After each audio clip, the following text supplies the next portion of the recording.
Hello नमस्कार, जय हिंद, वंदे मातरम। आप देख रहे हैं जियो न्यूज और हम आपके लिए लेकर आए हैं देश दुनिया की, आपके राज्य शहर की सिलेक्टेड काम की फटाफट बड़ी खबरें। लेकिन उससे पहले यदि आपने हमारे चैनल को सब्सक्राइब नहीं किया है तो चैनल को सब्सक्राइब करके बेल नोटिफिकेशन ऑन करें और इस वीडियो को ज्यादा से ज्यादा लाइक और शेयर करें। बड़ी खबरें देखने से पहले आपके लिए आज का सवाल, भाखड़ा नकल बांध किस नदी पर स्थित है? Option A Ravi, option B Jhelum, option C Ganga और ऑप्शन डी सतलज। इस सवाल का जवाब हमें कमेंट करें और आप किस राज्य और शहर की ज्यादा खबरें देखना चाहते हैं हमें कमेंट करके बताएं ताकि हम आपके राज्य शहर की ज्यादा खबरें दिखा सकें। चलिए अब देखते हैं आज की फटाफट बड़ी खबरें।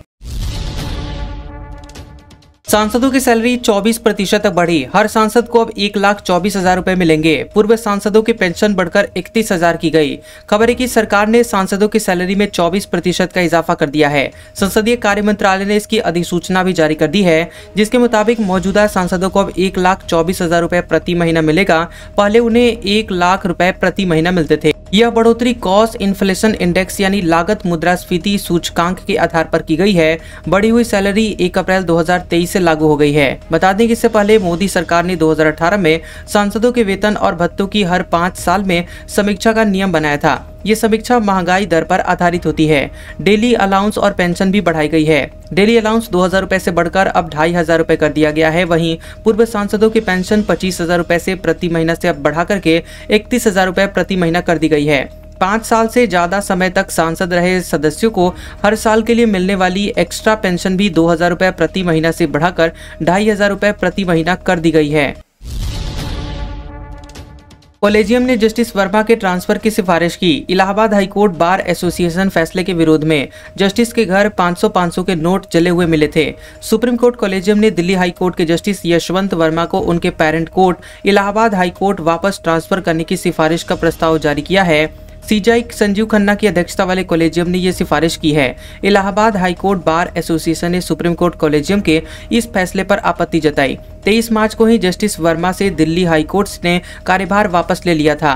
दरअसल कॉलेजियम के प्रस्ताव में कहा गया है कि 20 और 24 मार्च 2025 को ही बैठकों पे सुप्रीम कोर्ट कॉलेजियम ने दिल्ली हाईकोर्ट के जस्टिस यशवंत वर्मा को इलाहाबाद हाईकोर्ट वापस भेजने की सिफारिश की है। वहीं इलाहाबाद हाईकोर्ट बार एसोसिएशन ने सुप्रीम कोर्ट कॉलेजियम के इस फैसले पर आपत्ति जताई है। 23 मार्च को दिल्ली हाईकोर्ट के जस्टिस यशवंत वर्मा को वापस इलाहाबाद भेजने की बात की इलाहाबाद हाईकोर्ट बार एसोसिएशन ने विरोध किया था। बार ने जनरल हाउस मीटिंग बुलाई थी, जिसमें जस्टिस वर्मा के खिलाफ महाभियोग प्रस्ताव लाने की मांग का प्रस्ताव पारित किया गया था। इसके साथ ही मामले की जांच ईडी और सीबीआई से कराने की मांग का भी प्रस्ताव पारित हुआ था। बता दें कि प्रस्ताव की कॉपी सुप्रीम कोर्ट सीजेआई को भेजी गई है। कॉमेडियन कुणाल कामरा के वीडियो पर बवाल, एफआईआर। पुलिस की पूछताछ पे कहा, बयान पर माफी नहीं मांगूंगा। गीत में एकनाथ शिंदे पर कमेंट का आरोप। Stand up comedian Kunal Kamra पर एफआईआर दर्ज होने के बाद पुलिस ने फोन पर पूछताछ की। कामरा ने कहा कि मुझे अपने गीत पर कोई पछतावा नहीं है, मैं माफी नहीं मांगूंगा। अगर कोर्ट ने कहा तो ऐसा कर सकता हूं। इससे पहले बृहन्मुंबई नगर निगम यानी बीएमसी की टीम ने यूनिक कॉन्टिनेंटल होटल पे कार्रवाई की थी। दरअसल हुआ ये कि रविवार को कामरा का एक वीडियो सामने आया था, जिसमें वे एक कविता पढ़ रहे थे। इसकी पहली लाइन, ठाणे की रिक्शा, चेहरे पर दाढ़ी, आंखों पर चश्मा, हाय। कुणाल ने इसे फिल्मी गीत दिल तो पागल है कि गाने की धुन पर गाया। शिवसेना शिंदे के कार्यकर्ताओं ने इस कविता को महाराष्ट्र के डिप्टी सीएम एकनाथ शिंदे पर आपत्तिजनक कमेंट माना और रविवार रात को यूनिक कॉन्टिनेंटल होटल में तोड़फोड़ की। दूसरे दिन यहां पुलिस ने तोड़फोड़ के आरोप में शिवसेना नेता राहुल कनाल समेत 11 शिवसैनिकों को गिरफ्तार कर लिया। इस केस में 40 शिवसैनिकों पर एफआईआर हुई थी। हालांकि 3 घंटे के बाद सभी को जमानत मिल गई। शिवसैनिकों का दावा है कि इसी होटल में बने स्टूडियो में वह वीडियो शूट करने गया था और इससे शिवसेना के कार्यकर्ता भड़क गए थे। मीशो 8,300 करोड़ का आईपीओ लाएगी, जल्द फाइनल कर सकती है ड्राफ्ट डॉक्यूमेंट्स। वैल्यूएशन 85,500 करोड़ रुपए हो सकती है। खबर है कि domestic e commerce platform Meesho इस साल के आखिर तक इनिशियल पब्लिक ऑफरिंग यानी कि आईपीओ ला सकती है। कंपनी इसके जरिए $1 बिलियन यानी तकरीबन 8,300 करोड़ रुपए जुटाना चाहती है। मीशो ये फंडिंग $10 बिलियन यानी करीब 85,500 रुपए के वैल्यूएशन पर उठाएगी। कंपनी कुछ हफ्तों में इसके लिए ड्राफ्ट डॉक्यूमेंट्स भी फाइल करने वाली है। इस बात की जानकारी मनी कंट्रोल ने दी है। रिपोर्ट्स के मुताबिक मीशो ने इसके लिए Morgan Stanley, Kotak Mahindra capital और सिटी को अपना आईपीओ एडवाइजर बनाया है। इस साल सितंबर-अक्टूबर के बीच स्टॉक एक्सचेंजों की लिस्टिंग होने की उम्मीद है। जस्टिस वर्मा के खिलाफ महाभियोग प्रस्ताव की मांग। इलाहाबाद हाईकोर्ट के वकील बोले वह जज रहने लायक नहीं, ईडी सीबीआई जांच करे। कैश कांड में फंसे दिल्ली हाईकोर्ट के जस्टिस यशवंत वर्मा को वापस भेजने का इलाहाबाद हाईकोर्ट बार एसोसिएशन ने विरोध किया है।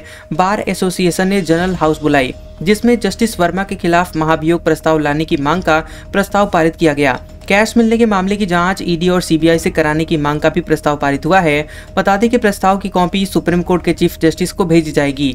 एसोसिएशन अध्यक्ष अनिल तिवारी ने कहा है कि यशवंत वर्मा जज के रूप में बने रहने के लायक नहीं है। बार एसोसिएशन जज के कहीं भी ट्रांसफर का विरोध करती है और जस्टिस वर्मा ने जो फैसले इलाहाबाद हाईकोर्ट या दिल्ली हाईकोर्ट में सुनाए हैं उस पर पुनर्विचार किया जाए।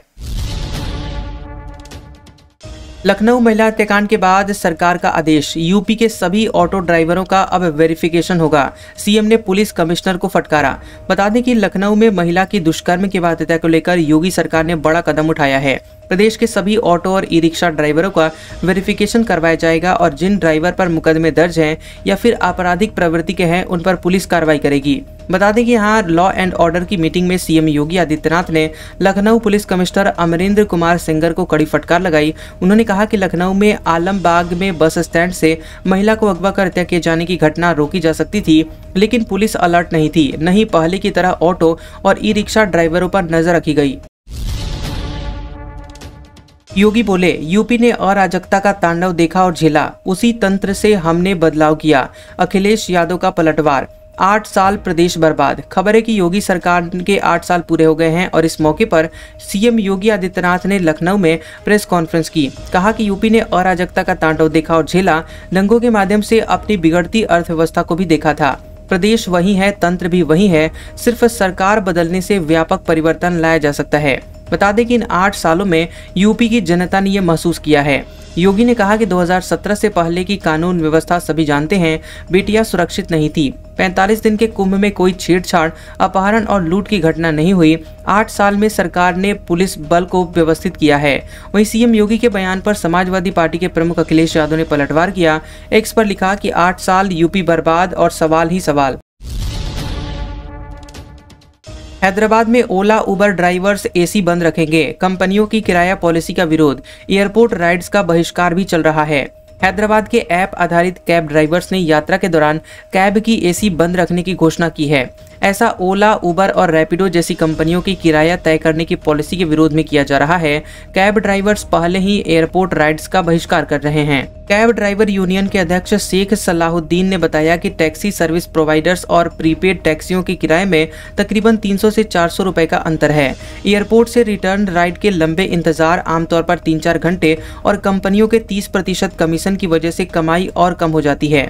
यूनियन अप्रैल 2024 में इसी तरह का नो एसी कैंपेन कर चुका है। तब ड्राइवर्स का तर्क था कि एसी चालू होने पर 16 से 18 रुपए प्रति किलोमीटर का खर्चा आता है, वहीं एसी बंद रहने पर ड्राइवर्स को प्रति किलोमीटर 10 से 12 रुपए की कमाई होती है।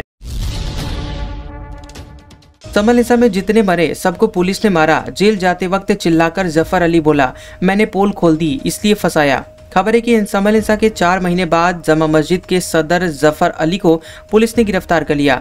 रविवार रात 9:30 बजे मुरादाबाद जेल भेज दिया गया। जीप से उतरते ही जफर ने कहा कि हिंसा के बाद मैंने प्रेस कॉन्फ्रेंस की थी, इसलिए मुझे जेल भेजा गया। जफर अली ने चिल्लाकर कहा कि मुझे फंसाया गया क्योंकि मैंने पुलिस की पोल खोल दी थी। मैंने बताया था कि बच्चों को इन्होंने मारा। हिंसा में जितने भी लोग मारे गए उन्हें पुलिस और प्रशासन ने मारा है। जफर अली संबल कोर्ट में वकालत करते हैं और ऐसे में यहाँ वकीलों ने गिरफ्तारी के विरोध में नारेबाजी करते हुए कलम बंद हड़ताल की और एडवोकेट अब्दुल रहमान ने कहा कि जफर अली के खिलाफ पुलिस झूठी कार्रवाई कर रही है। आज इन्हें न्यायिक आयोग के सामने लखनऊ में बयान देने थे, उसे रोकने के लिए पुलिस की ये सोची समझी साजिश है। छत्तीसगढ़ विधानसभा में बोली राष्ट्रपति, कहा छत्तीसगढ़ से मुझे लगाओ। मुर्मू ने कहा 5-6 बार आई, यहाँ के लोग अच्छे इसलिए छत्तीसगढ़िया सबसे बढ़िया कहते हैं। राष्ट्रपति द्रौपदी मुर्मू ने कहा कि छत्तीसगढ़ से मुझे लगाव है, मैं 5-6 बार यहाँ आ चुकी हूँ, यहाँ के लोग बहुत अच्छे हैं इसलिए छत्तीसगढ़िया सबसे बढ़िया कहते हैं। आप जैसे बरगढ़ संबलपुर को छत्तीसगढ़ का हिस्सा समझते हैं, हम भी रायपुर को ओडिशा का हिस्सा समझते हैं। राष्ट्रपति बोली कि परिसीमन की सीमा है लेकिन दिल की कोई दीवार नहीं है, दिल से हम सब एक हैं, चाहे छत्तीसगढ़ हो या ओडिशा हो। राष्ट्रपति ने ये बातें विधानसभा के रजत जयंती कार्यक्रम के मौके पर कही है और इससे पहले उन्होंने जय जोहार कहकर अपने भाषण की शुरुआत की थी। पंजाब पुलिस बोली, जगजीत डल्लेवाल गिरफ्तार नहीं, सुप्रीम कोर्ट के ऑर्डर पर हॉस्पिटल में रखा। हाईकोर्ट ने कहा, परिवार को मुलाकात करने दें। पंजाब पुलिस ने हाईकोर्ट में कहा कि आमरण अनशन पर बैठे किसान नेता जगजीत डल्लेवाल को गिरफ्तार नहीं किया गया। सुप्रीम कोर्ट के आदेश के मुताबिक उन्हें अस्पताल में रखा गया है। बता दें कि इस संबंध में पंजाब पुलिस की तरफ से पटियाला के एसएसपी नानक सिंह ने पंजाब एंड हरियाणा हाईकोर्ट में स्टेटस रिपोर्ट दाखिल की। इस संबंध में याचिका दायर हुई थी, जिसमें दावा किया गया था कि डल्लेवाल को अवैध हिरासत में रखा गया है। पंजाब पुलिस ने कोर्ट को यह भी बताया कि डल्लेवाल के खिलाफ न तो कोई मामला दर्ज किया गया है और न ही उनकी गिरफ्तारी हुई है। इसके बाद कोर्ट ने परिवार के सदस्यों को डल्लेवाल से मिलने की अनुमति दी। वहीं इस मामले में अगली सुनवाई अब 26 मार्च को होगी। दिल्ली में इंडिया गठबंधन के छात्र संगठनों का प्रदर्शन। राहुल गांधी बोले, आरएसएस देश का एजुकेशन सिस्टम खत्म कर रहा, किसी को रोजगार नहीं मिलेगा। खबर है कि विपक्ष के नेता राहुल गांधी की अगुवाई में जंतर मंतर पर इंडिया गठबंधन के छात्र संगठनों ने देश भर में बेरोजगारी के मुद्दे को लेकर प्रदर्शन किया। छात्र संगठन नेशनल एजुकेशन पॉलिसी यानी एनईपी नियुक्तियों पर यूजीसी के प्रस्ताव, दिशा निर्देशों को वापस लेने और छात्र संघों को बहाल करने की मांग कर रहे हैं। राहुल गांधी ने कहा कि देश में सबसे बड़ा मुद्दा बेरोजगार का है और सरकार इस मुद्दे पर चुप है। राहुल गांधी ने कहा कि हम छात्र हितों से समझौता नहीं करेंगे। उन्होंने कहा कि आरएसएस देश के एजुकेशन सिस्टम को खत्म कर रहा है और आने वाले वक्त में किसी को रोजगार नहीं मिलेगा। दिल्ली विधानसभा का बजट सत्र खीर सेरेमनी के साथ शुरुआत। सीएम रेखा ने ट्रांसपोर्ट कमीशन पर सीएजी रिपोर्ट पेश की। कहा, बसें घटाई तो घाटा बढ़ा। दिल्ली विधानसभा का बजट सत्र खीर सेरेमनी के साथ शुरू हो गया है। सत्र शुरू होने से पहले इस तरह का आयोजन पहली बार हुआ है। समारोह में हिस्सा लेने के लिए कई ऑटो चालक, व्यापारी और दुकानदार भी विधानसभा पहुंचे थे। इस दौरान मुख्यमंत्री ने कहा कि खीर की मिठास जैसे बजट को भगवान राम को समर्पित किया गया है, यह उन लोगों को परोसा जाएगा जिन्होंने अपने सुझाव दिए हैं। दिल्ली की भाजपा सरकार अपना पहला बजट पेश करेगी। सीएम रेखा गुप्ता ने दिल्ली ट्रांसपोर्ट कोऑपरेशन यानी डीटीसी के कामकाज पर सीएजी रिपोर्ट सदन में पेश की। इसके बाद भाजपा के विधायक हरीश खुराना ने आम आदमी पार्टी सरकार पर डीटीसी के कुप्रबंधन का आरोप लगाया। खुराना ने कहा कि 2015 में डीटीसी बसों की संख्या 4344 से घटाकर 3937 रह गई है और डीटीसी को होने वाली आय भी आम आदमी पार्टी के सत्ता में आने के समय 914 करोड़ रुपए से घटकर 558 करोड़ रुपए रह गई। कर्नाटक डिप्टी सीएम के बयान पर संसद में हंगामा। मुस्लिम आरक्षण पर कहा था, कॉन्स्टिट्यूशन बदलेंगे। खड़गे बोले, कोई संविधान नहीं बदल सकता। संसद में बजट सत्र के दूसरे फेज के 9वें दिन कर्नाटक के डिप्टी सीएम डीके शिवकुमार के बयान पर राज्यसभा में हंगामा हुआ। इसके चलते सदन की कार्यवाही पूरे दिन के लिए स्थगित कर दी गई। इससे पहले सदन 2 बजे तक स्थगित किया गया और दोबारा कार्यवाही शुरू होने पर फिर से हंगामा हुआ तो राज्यसभा पूरे दिन के लिए स्थगित कर दी गई। दरअसल डिप्टी सीएम डीके शिवकुमार ने 23 मार्च को कर्नाटक के कार्यक्रम में मुस्लिम आरक्षण के मुद्दे पर कहा था कि संविधान बदल देंगे। बता दें कि यहाँ सोमवार को राज्यसभा की कार्यवाही शुरू होते ही संसदीय कार्य मंत्री किरण रिजिजू ने यह मुद्दा उठाया। उन्होंने कहा कि कांग्रेस ने बाबा साहेब अम्बेडकर के संविधान का अपमान किया है। जवाब में मल्लिकार्जुन खड़गे ने कहा कि बाबा साहेब के संविधान को कोई नहीं बदल सकता, आरक्षण को कोई खत्म नहीं कर सकता। इसकी रक्षा के लिए हमने भारत जोड़ो यात्रा की, आप भारत तोड़ रहे हैं। शिमला में लैंडिंग के दौरान इमरजेंसी ब्रेक से रुका प्लेन, रनवे खत्म होता देख रोने लगे पैसेंजर्स। शिमला के डिप्टी सीएम डीजीपी भी सवार थे। खबर है कि हिमाचल प्रदेश के शिमला में जुब्बड़हट्टी एयरपोर्ट पर सोमवार की सुबह को एलायंस एयर की फ्लाइट 9I-821 ATR प्लेन की इमरजेंसी लैंडिंग हुई। घटना के दौरान प्लेन में 42 पैसेंजर और 2 क्रू समेत 42 लोग सवार थे। बता दें कि प्लेन में हिमाचल प्रदेश के डिप्टी सीएम मुकेश अग्निहोत्री और डीजीपी डॉक्टर अतुल वर्मा भी सवार थे। दोनों दिल्ली से शिमला लौट रहे थे। अधिकारियों ने बताया कि दिल्ली से शिमला के बीच चलने वाली डोमेस्टिक फ्लाइट की लैंडिंग के दौरान टेक्निकल प्रॉब्लम हो गई थी, जिसके कारण रनवे पर प्लेन की स्पीड नहीं हुई और यहाँ पायलट ने इमरजेंसी ब्रेक लगाकर प्लेन को रोका। जम्मू के कठुआ में आतंकवादियों के एनकाउंटर का दूसरा दिन। महिला बोली, 5 आतंकवादी देखे, पति को पकड़ लिया था, चकमा देकर भागे। जम्मू के कठुआ में नियंत्रण रेखा यानी LOC के पास हीरानगर सेक्टर में सुरक्षा बलों का सर्च ऑपरेशन जारी है। रविवार शाम 6:30 बजे आतंकवादियों के साथ मुठभेड़ शुरू हुई थी और विजिबिलिटी कम होने के बाद एनकाउंटर रोका गया था। सुबह होते ही दोबारा से शुरू हुआ। सुरक्षा बलों को इनपुट मिला था कि 5-6 आतंकवादियों के 2 ग्रुप ने 22 मार्च को घुसपैठ की है। इसके बाद बीते दिन LOC से 5 किलोमीटर दूर सान्याल गांव में एक नर्सरी के बाड़े में आतंकवादियों की मौजूदगी की खबर मिली। सर्चिंग के दौरान सुरक्षा बलों पर आतंकवादियों ने फायरिंग शुरू कर दी।